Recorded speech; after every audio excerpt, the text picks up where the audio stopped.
കഴിഞ്ഞ ദിവസം മനോരമ ചാനലിൽ നടന്ന ഒരു ചർച്ചയിൽ കോൺഗ്രസിലെ ക്ഷുഭിത മധ്യവയസ്കൻ ജ്യോതികുമാർ ചാമക്കാല CPM നേതാവ് ഡി സുരേഷ് കുമാറുമായി ഏറ്റുമുട്ടിയ സംഭവം വളരെയേറെ വാർത്താപ്രാധാന്യം നേടിയിരുന്നു. ചാനൽ ചർച്ചകൾ കാണുന്നവർക്കറിയാം ജ്യോതികുമാർ ചാമക്കാലയുടെ രീതികൾ. പൊട്ടിത്തെറിക്കുന്ന യൗവനമെന്നൊക്കെ പറഞ്ഞു കേട്ടിട്ടില്ലേ? ജ്യോതികുമാർ ഒരു യൗവനക്കാരനല്ല, ഏകദേശം മധ്യവയസ്സിൽ എത്തി നിൽക്കുന്നു എന്നാണ് മനസ്സിലാക്കാൻ സാധിക്കുന്നത്. അങ്ങനെയാണെങ്കിൽ കൂടി തനിക്കിഷ്ടമില്ലാത്തത് എവിടെ കണ്ടാലും അവിടെ പൊട്ടിത്തെറിക്കുക. നോട്ട് ദ പോയിൻറ്റ്, തനിക്ക് ഇഷ്ടമില്ലാത്ത കാര്യങ്ങൾക്ക് മാത്രം. അങ്ങനെ പൊട്ടിത്തെറിക്കുന്ന അത്തരത്തിലുള്ള ഒരു വ്യക്തിയാണ് അദ്ദേഹം. ഈ പുള്ളിയുടെ സംസാര രീതി കണ്ടാൽ നമുക്ക് തോന്നും ഈ ലോകത്ത് പുള്ളിക്ക് മാത്രമേ ദേഷ്യം വരാറുള്ളൂ എന്ന്. മറ്റാർക്കും ദേഷ്യം വരാറില്ല. ഇഷ്ടമില്ലാത്തത് കാണുമ്പോഴോ കേൾക്കുമ്പോഴോ എനിക്ക് ദേഷ്യം വരും, ഞാനത് പ്രകടിപ്പിക്കും. ഓപ്പോസിറ്റ് ഇരിക്കുന്ന വ്യക്തി അത് കേട്ട് മിണ്ടാതെ പൊയ്ക്കൊള്ളണം. ഇതാണ് പുള്ളി ചർച്ചാ സമയത്ത് മനസ്സിൽ കാണുന്നതെന്ന് തോന്നുന്നു. കഴിഞ്ഞ ദിവസം മനോരമ ചാനലിൽ നടന്ന ചർച്ചയിലും ഇത്തരത്തിലുള്ളൊരു കാഴ്ചയാണ് കാണാൻ കഴിഞ്ഞത്. ചർച്ച അവതരിപ്പിച്ചത് നിഷാ പുരുഷോത്തമനാണ്. ജ്യോതികുമാർ ചാമക്കാല കോൺഗ്രസിന് വേണ്ടിയും സുരേഷ് കുമാർ CPMന് വേണ്ടിയും സംസാരിക്കാൻ വന്നിരിക്കുന്നു. സുരേഷ് കുമാറിൻ്റെ ഊഴം കഴിഞ്ഞ് ജ്യോതികുമാറിലേക്ക് കാര്യങ്ങൾ എത്തുമ്പോഴാണ് പ്രശ്നങ്ങളുടെ തുടക്കം. ജ്യോതികുമാർ സംസാരിക്കാൻ ഒരുങ്ങുന്നതിനിടയിൽ സുരേഷ് കുമാർ ജസ്റ്റ് ഒരു ഇടപെടൽ നടത്തുന്നു. അതായത് താൻ പറയാത്ത കാര്യങ്ങൾ പറയരുത് എന്ന് അദ്ദേഹം അവതാരികയെ ഓർമ്മിപ്പിക്കുന്നു. നിഷയ്ക്ക് എന്ത് വേണമെങ്കിലും പറയാനുള്ള അവകാശവും അധികാരവും ഉണ്ടെന്നും എന്നാൽ താൻ പറയാത്ത കാര്യങ്ങൾ പറഞ്ഞു എന്ന് പറയരുതെന്നുമാണ് സുരേഷ് കുമാർ ഓർമ്മിപ്പിച്ചത്. ഇതോടുകൂടി ജ്യോതികുമാർ ചാമക്കാലയുടെ കൺട്രോൾ പോയി. പുള്ളി അക്ഷരാർത്ഥത്തിൽ ഒരു ബോംബായി പൊട്ടിത്തെറിക്കുകയായിരുന്നു. നിങ്ങൾ എന്താണ് ഇതേക്കുറിച്ച് മനസ്സിലാക്കിയിട്ടുള്ളത്? എത്ര വിചിത്രമായ വാദമായിട്ടാണ് വന്നിരിക്കുന്ന ആലോചിച്ചു. കേരളത്തിലെ ജനങ്ങളെയൊക്കെ എത്ര വിഡ്ഢികളാക്കുക. പക്ഷേ ഞാൻ പറയാത്ത കാര്യം ശ്രീ സുരേഷ് കുമാർ ദയവേത് താങ്കൾ ഇനി ഞാൻ സംസാരിക്കട്ടെ. താങ്കളുടെ അവസരത്തിൽ കുറെ നേരം കേട്ടതല്ലേ? അതവിടെ നിൽക്കട്ടെ. എന്തുകൊണ്ടാണ് ജ്യോതികുമാർ സുരേഷ് കുമാറിനോട് ഇത്തരത്തിൽ പെരുമാറിയത് എന്ന് കോൺഗ്രസ്സുകാർ പോലും സംശയിച്ചു. ചാനൽ ചർച്ചയാണ്, ചർച്ചയ്ക്ക് അനുയോജ്യമായ പരാമർശങ്ങൾ നടത്താം.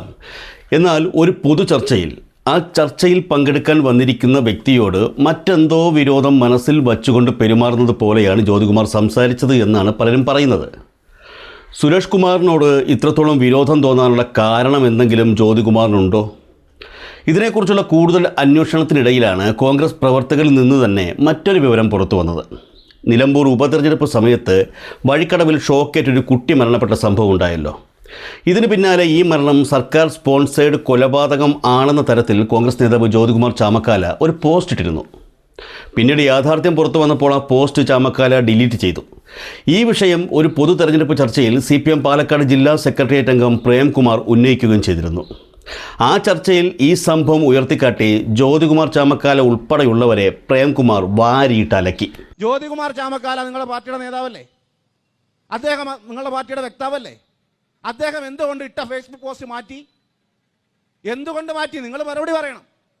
അവിടെ അപകടം നടന്ന കുട്ടി മരിച്ച സ്ഥലത്തെത്തിയിട്ട് കോൺഗ്രസിന്റെ നേതാക്കൾ ഒത്തുചേർന്നിരിക്കുന്നത് കണ്ടാൽ കല്യാണ പരയുടെ തലേന്ന് എല്ലാവരും കൂടി സന്തോഷിച്ച് ഒത്തുചേരുന്നത് പോലെയാണ് കോൺഗ്രസിന്റെ സമീപനം.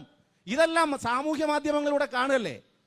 14 or 15 വയസ്സായ ഒരു കുട്ടി മരിച്ച് അപകടത്തിൽപ്പെട്ട് മരിച്ചാൽ ആ അപകടത്തിൽ അനുശോചനം അറിയിക്കാനും കുറ്റക്കാർക്കെതിരെ ശക്തമായ നടപടിയെടുക്കണമെന്ന് പറയാനും അവിടെ അവസാനിപ്പിക്കേണ്ട വിഷയം.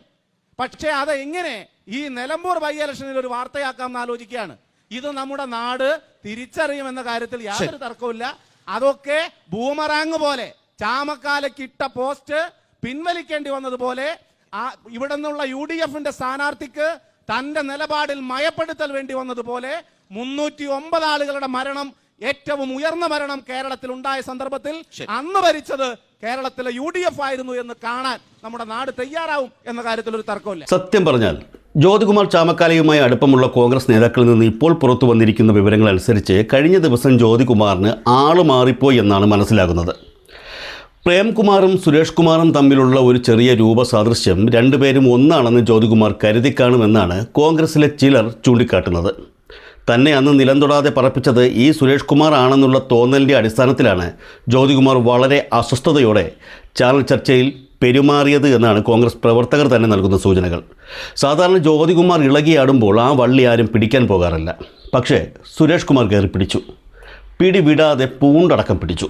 അവസാനം തോൽവി സമ്മതിക്കേണ്ടി വന്നത് ജ്യോതികുമാറിനാണ്. ഞാൻ നിങ്ങളോടാണ് നിഷയോടാണ് പറഞ്ഞത്, ഞാൻ പറയാത്ത കാര്യം പറയരുതെന്നാണ് പറഞ്ഞത്. അപ്പോ ഇവിടെ നമ്മളെ സംബന്ധിച്ച് നിങ്ങൾ പറയാത്ത കാര്യം പറഞ്ഞിട്ടുണ്ടെന്ന് വീട്ടിൽ പോയി നോക്കിയാൽ മതി. ഞങ്ങൾ പറയട്ടെ, സംസാരിക്കട്ടെ, ഇതൊരു ചർച്ചയാണ്. അപ്പോൾ ഇത്തരം കാര്യങ്ങളെ സംബന്ധിച്ച് ഇവിടെ സർക്കാരിന്റെ ഭാഗത്ത് നിന്ന് തീർച്ചയായും ഉണ്ടായിക്കൊണ്ടിരിക്കുന്ന പ്രശ്നം ഇപ്പൊ എന്താ ഇപ്പൊ പറഞ്ഞു വരുന്നത് നിമിഷം പോറ്റിയും അവിടുത്തെ ഉദ്യോഗസ്ഥരും മാത്രമല്ല എടോ വിവരം കേട്ടവരൊന്നും മിണ്ടായിരിക്കും. ഇവിടെ കാര്യം മാത്രം പ്രസവക്കാൻ കാര്യം പറഞ്ഞുകൊണ്ടിരിക്കുന്നത്. ഞാൻ താങ്കൾ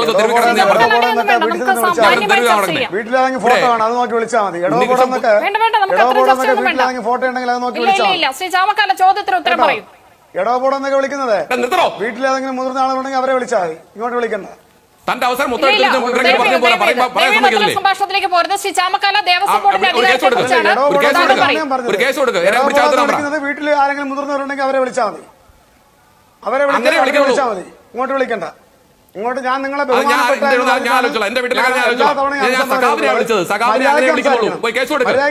പറഞ്ഞേട്ടാ പോയി കേസ് കൊടുക്കുന്നേ. താങ്കൾ പോയി പിണറായി ഒരു കേസ് കൊടുക്ക്. നമുക്ക് അത്തരത്തിലുള്ള പരസ്പര ബഹുമാനത്തോടു കൂടിയുള്ള ഡിബേറ്റിലേക്ക് പോകാം. ശ്രീ ചാമക്കാല, ശ്രീ സുരേഷ് കുമാർ വേണ്ട, ശ്രീ ചാമക്കാല പറഞ്ഞു പൂർത്തിയാക്കാം. ഞാൻ വിളിച്ചില്ലല്ലോ, മര്യാദയ്ക്ക് സംസാരിക്കണം. തിരുവാതുറപ്പിക്കല്ലേ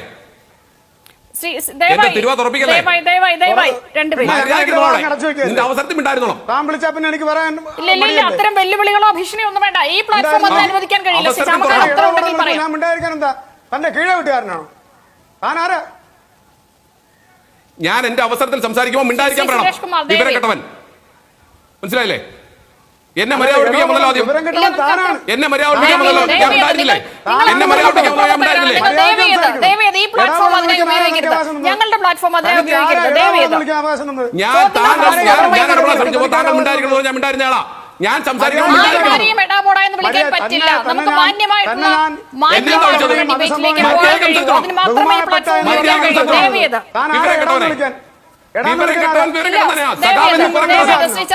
സുരേഷ് കുമാർ, ഞാൻ വിളിക്കേണ്ടി വന്നാൽ വിളിക്കും, വിളിപ്പിച്ചാൽ വിളിക്കും, വിളിക്കേണ്ടി വന്നാൽ വിളിക്കും, വിളിപ്പിച്ചാൽ വിളിക്കും.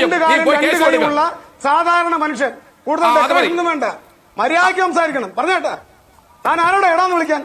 താൻ ആരാ എന്നെ എടാന്ന് വിളിക്കാൻ? പിണറായിക്ക് എന്താ 3 കാലുണ്ടോ? താൻ ആരാ 4 കാലുണ്ടോ? ശ്രീ സുരേഷ് കുമാർ ദയവായി പ്രതികരിക്കണം. രണ്ടുപേരും പ്രകോപനം ഉണ്ടാക്കരുത്. ദേവസ്വം ബോർഡിന്റെ പറഞ്ഞത് ചാനൽ ഫ്ലോറിൽ എടോ നല്ല വിളിച്ച് സംസാരിക്കേണ്ടത്, മനസ്സിലായോ? താൻ മര്യാദ പഠിപ്പിക്കണം. താൻ ആരെടുത്താ മര്യാദ കാണിക്കുന്നത്? ഞാൻ തന്നെ പോലെ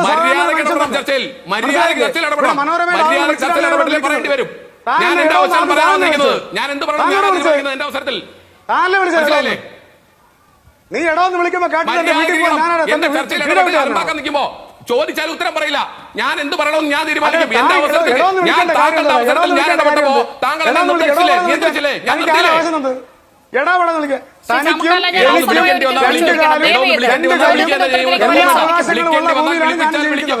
മര്യാദയ്ക്ക് സംസാരിക്കണം. മര്യാദയ്ക്ക് സംസാരിക്കണം. മര്യാദ തിരിച്ച് അതേപോലെ അതേപോലെ കേൾക്കും. അല്ലല്ല, അതേപോലെ കേൾക്കും. പാലും ചൂട്ടി പോകില്ല. അങ്ങനെ പോകുന്നവര് കാണുമായിരിക്കും. അങ്ങനെയുള്ളവരായിരിക്കും സ്വന്തം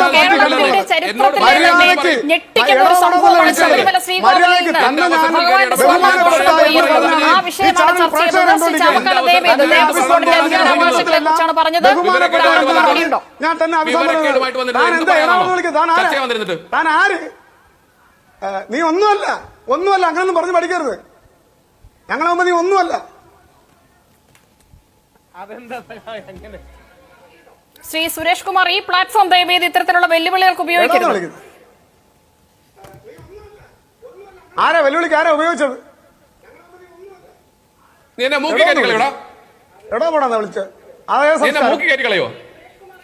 ശരി, നമുക്ക് എന്തായാലും എനിക്ക് ഈ തരത്തിൽ ഈ ചർച്ച തുടരാൻ